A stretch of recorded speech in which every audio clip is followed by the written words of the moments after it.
Hello viewers, আসসালামু আলাইকুম। কেমন আছেন সবাই? আশা করি যে যেখানে আছেন ভালো আছেন, সুস্থ আছেন। আমি আজকে রান্না করে দেখাবো চাইনিজ সবজি। এটা কিন্তু বাচ্চারা খুবই পছন্দ করে। আমরা যখন বড় বড় রেস্টুরেন্টে খেতে যাই তখন এই সবজিটা আমরা খেয়ে থাকি। আমাদের কিন্তু প্রথম চয়েসই থাকে এইরকম সবজি। তো আজকে আমি এই সবজিটা রান্না করে দেখাবো। সবজিগুলোর রং কিভাবে এইরকম পারফেক্ট থাকে এটাও আমি দেখাবো। চলে যাচ্ছি আমার আজকের চাইনিজ সবজি রান্নায়। আমি এখানে মুরগির মাংসের ব্রেস্ট পিস নিয়েছি, এই যে এরকম পাতলা পাতলা করে কেটে নিয়েছি। আমি এখানে দিয়ে দিলাম 1 চা চামচ সয়া সস, আধা চা চামচ ফিশ সস। আমি এখানে দিয়ে দিলাম অল্প কিছু কালো গোলমরিচ গুঁড়ো করা, 1 টেবিল চামচ কর্নফ্লাওয়ার। এখন আমি এগুলো সব দিয়ে মেশাবো। আমি কিন্তু এখানে লবণ দিইনি, লবণটা আমি পরে দেখব, যেহেতু আমি ফিশ সস দিয়েছি, সয়া সস দিয়েছি, এগুলোর মধ্যে লবণ আছে। এখন আমি এটাকে সরিয়ে ফেললাম। আমি এখানে নিয়েছি মাত্র 3টি সবজি, বরবটি, গাজর আর পেঁপে। এই 3টি সবজি দিয়েই আজকে আমি চাইনিজ সবজি রান্না করব। আমি হাঁড়িতে পানি নিয়েছি, এই পানিটা আমি ফুটে ওঠা পর্যন্ত অপেক্ষা করব। পানি ফুটে উঠেছে, এখন আমি এই পানির মধ্যে প্রথমে গাজরগুলোকে দিয়ে দিব। গাজরটা একটু শক্ত, তো এর জন্য গাজরটা আগে দিতে হয়। তার সাথে আমি পেঁপেও দিয়ে দিব। এই পানির মধ্যে আমি এখন 1 চা চামচ লবণ দিয়ে দিব। এই সবজিটা 60 থেকে 70% পর্যন্ত সেদ্ধ করতে হবে। এখন আমি এর মধ্যে দিয়ে দিব বরবটিগুলো। বরবটি তো নরম সবজি, সেদ্ধ হতে সময় লাগে না, 3-4 মিনিটে সেদ্ধ হয়ে যায়, তাই বরবটিটা আমি পরে দিয়েছি।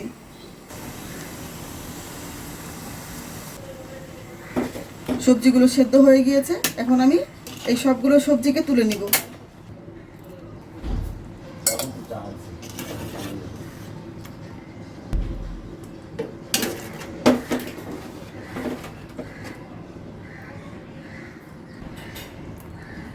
এই পানিগুলো আর প্রয়োজন নেই, ফেলে দিব। এখন এই সবজিগুলোর মধ্যে আমি একদম ঠান্ডা পানি ঢেলে দিব।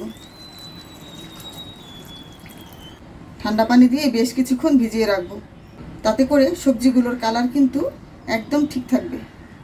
আমি এখানে 3 টেবিল চামচের মতো কর্নফ্লাওয়ার দিলাম। ফিশ সস দিয়ে দিলাম 1 চা চামচ।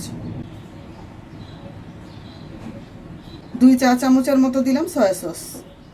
আধা চা চামচ গোলমরিচের গুঁড়ো, কালো গোলমরিচটা নিয়েছি। এখন আমি এগুলোকে পানি দিয়ে ভালো করে মেশাবো। এখানে দিয়ে দিলাম আধা চা চামচের মতো ব্রাউন সুগার। এখন এটাকে ভালো করে মেশাতে হবে। পানিটা আমি একটু বেশি দিয়েছি, গ্রেভিটা যেন মাখো মাখো হয়। এখন আমি এটাকে সরিয়ে ফেললাম। আমি চুলায় একটি প্যান বসিয়ে নিলাম। কড়াইয়ের মধ্যে দিয়ে দিলাম বেশ খানিকটা তেল। তেলের মধ্যে দিয়ে দিলাম এখন রসুন কুচি। এখানে আমি 2 টেবিল চামচ রসুন কুচি নিয়েছি। এখন এই রসুনগুলোকে ভেজে নিব। দিয়ে দিলাম পেঁয়াজ। পেঁয়াজটা একটু বেশি দিলে খেতে ভালো লাগে। রসুনের সাথে আমি পেঁয়াজটাকেও ভেজে নিব।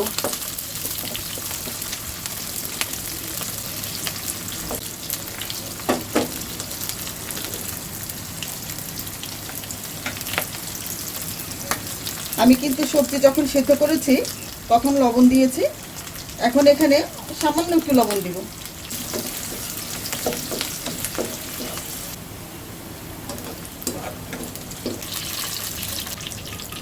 এখন এই পেঁয়াজ রসুনগুলোকে আমি তুলে নিব।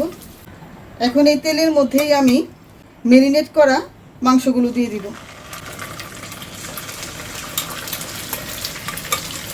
মাংসগুলোকে একটু ভেজে নিব।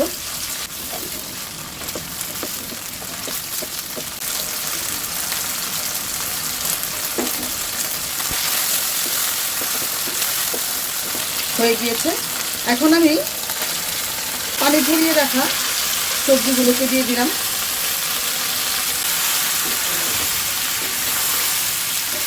এখন ভালো করে নেড়ে কিছুক্ষণ আমি ভেজে নিব।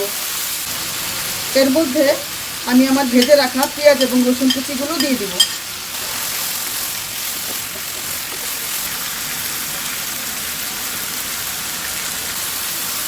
এখন আমি কর্নফ্লাওয়ার দিয়ে দিলাম, ভালো করে নাড়ব।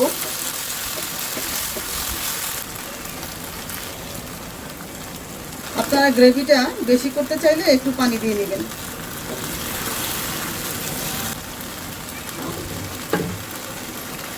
এখন আমি দিয়ে দিলাম একটু কাঁচামরিচ কুচি আর বিলেতি পাতা। চুলাটা নিভিয়ে দিলাম। হয়ে গেল আমার চাইনিজ সবজি রান্না।